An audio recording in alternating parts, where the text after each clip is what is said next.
दोस्तों नमस्कार। आज हम जानेंगे कि लैट्रिन की जगह में जो मस्से बनते हैं, यानी आप अगर उसको कोम बोलते होंगे या पाइल्स के मस्से बोलते होंगे, या जो भी आपके हाथ को लगता है लैट्रिन को वॉश करते समय, उसके बारे में हम जानेंगे कि ये क्या चीज़ है। आप में से काफ़ी लोग तो यही समझेंगे कि ये पाइल्स है, लेकिन दोस्तों सिर्फ पाइल्स में ही मस्से बनते हैं ऐसा नहीं है। मस्से तो आपके फिशर में भी बनेंगे। मस्से आपके वायरल इन्फेक्शन हो गया जिसको हम वार्ट बोलते हैं, तो वार्ट के भी मस्से रहते हैं। पाइल्स में भी रहते हैं, वार्ट में भी रहते हैं, फिस्टुला में भी मस्से रहते हैं और फिशर में भी मस्से रहते हैं। तो आप ये मत समझ के चले कि आपके हाथ को लैट्रिन वॉश करते समय अगर कुछ लगती है चीज़ तो पक्का पाइल्स के मस्से हैं।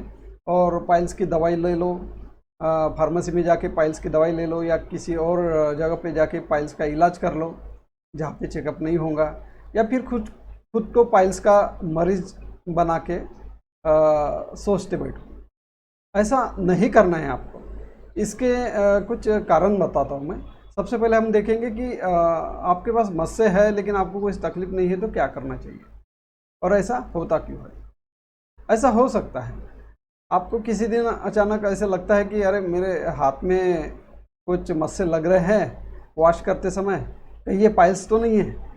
ये सुन के या सोच के ही आप घबरा जाते हो और सोचते हो कि चलो एक बार डॉक्टर को दिखाया जाए।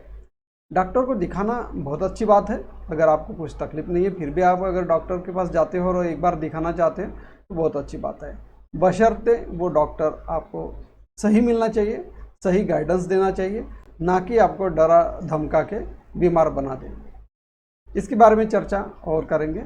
सबसे पहले ये आप समझ लें कि आपके हाथ में मस्से लग रहे हैं और अगर आपको दर्द नहीं है कुछ भी, आपको दर्द नहीं है कुछ भी, आपको ब्लीडिंग नहीं जा रहा है, तो आपको कुछ भी करने की ज़रूरत नहीं है। आप समझेंगे कि मस्से तो लग रहे हाथ को, मैं क्या करूं, अभी इसको तो निकालना पड़ेगा। इसको निकालने की बिल्कुल ज़रूरत नहीं है। बहुत बार ऐसा हो सकता है कि जो मस्से दर्द नहीं देते हैं, जो मस्से ब्लड नहीं देते हैं, वो मस्से निष्क्रिय रहते हैं यानी इनएक्टिव रहते हैं। उसका कोई आपको साइड इफेक्ट नहीं होने वाला, आपके हेल्थ के लिए कुछ भी परेशानी नहीं होने वाली।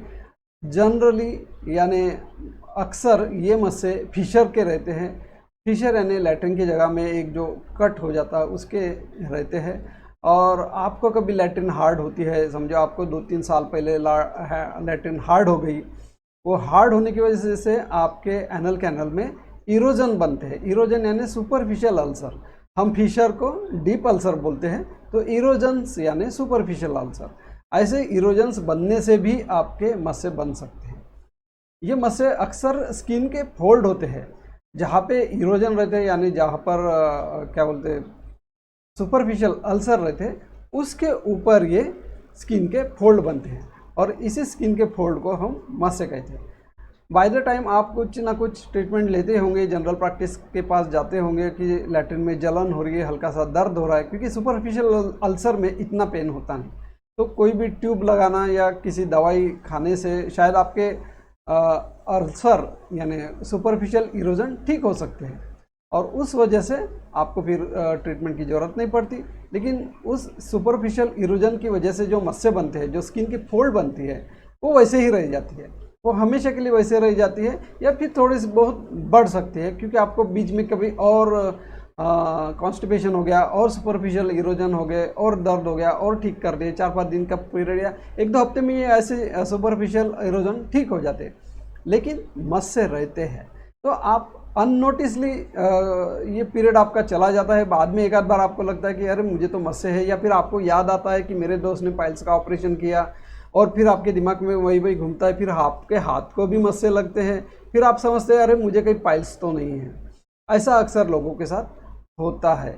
लेकिन इस स्टेज पे अगर आपको दर्द नहीं है, अगर आपको ब्लीडिंग नहीं है, आपका बैठना एकदम नॉर्मल है, आप गाड़ी पे बैठ सकते हैं, आप घंटों से अपने काम पे बैठ सकते हैं, तो आपको दवाखाने जाने की ज़रूरत नहीं है।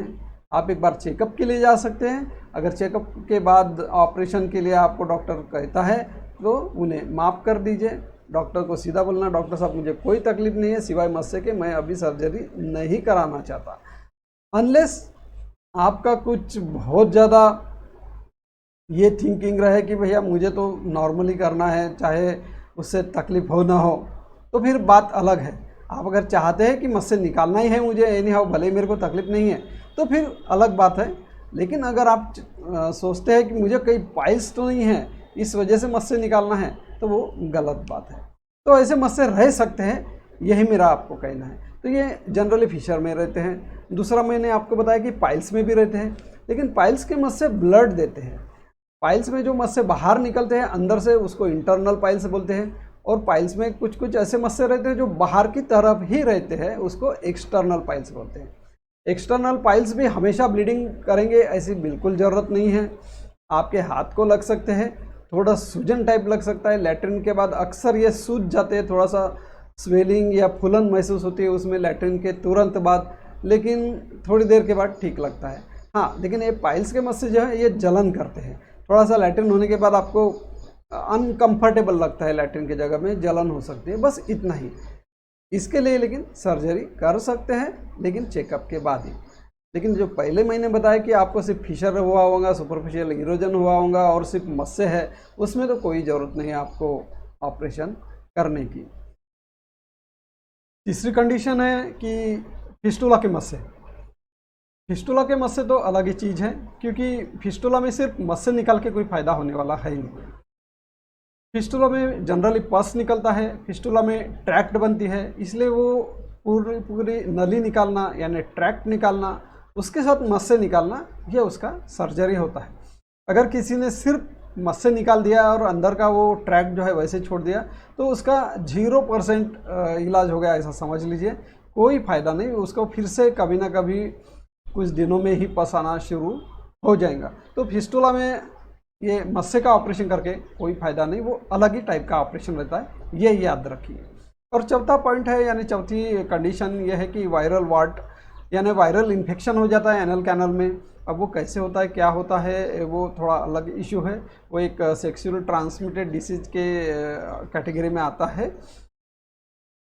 तो अगर एनल कैनल का वायरल इन्फेक्शन हो गया तो वहाँ पे छोटे छोटे बहुत सारे मस्से होते हैं, बहुत सारे, मतलब ऐसे एक दो मस्से नहीं रहेंगे, बहुत सारे, पूरे लैट्रिन के आजू बाजू में, पूरे गोलाकार बाजू में बहुत सारे आपको मस्से लग सकते हैं, उसके इवन साइड में भी मस्से बन सकते हैं।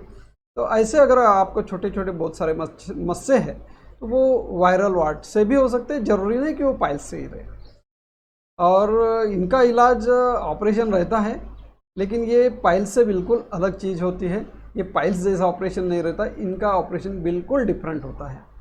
और मेन बोले तो वायरल वार्ट जो है वो फिर से आ सकते हैं, क्योंकि वायरल इन्फेक्शन कभी कभी जाता नहीं है।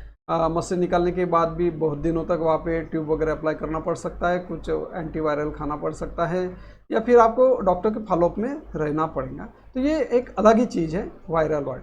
तो आज का मेरे अपने टॉपिक का मतलब यही था कि बहुत सारे टाइप के ऐसे मस्से रहते हैं जिसमें आपको कुछ सिर्फ पाइल्स का ऑपरेशन करने की ज़रूरत नहीं है, या कोई भी मस्सा आए तो आपको ये समझना नहीं कि आपको पाइल्स हो गया।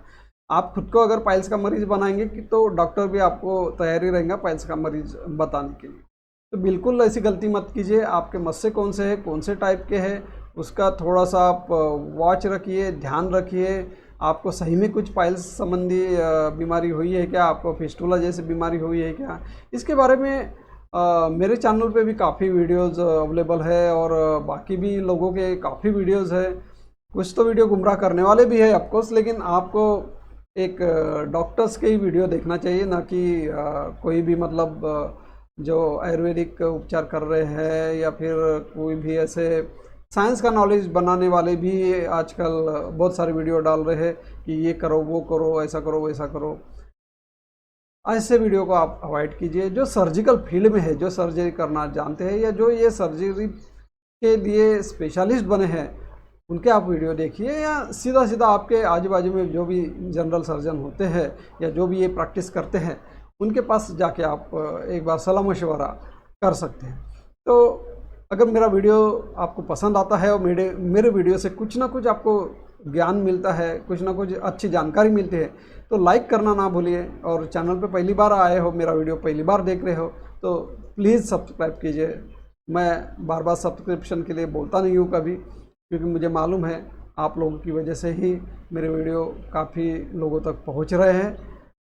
आप कमेंट बॉक्स में ज़रूर लिखें, कुछ भी आपके बारे आपकी शिकायतें हो या कुछ भी किसी भी डिसीज़ के बारे में जानना हो तो बिल्कुल लिख सकते हैं। नमस्कार, धन्यवाद।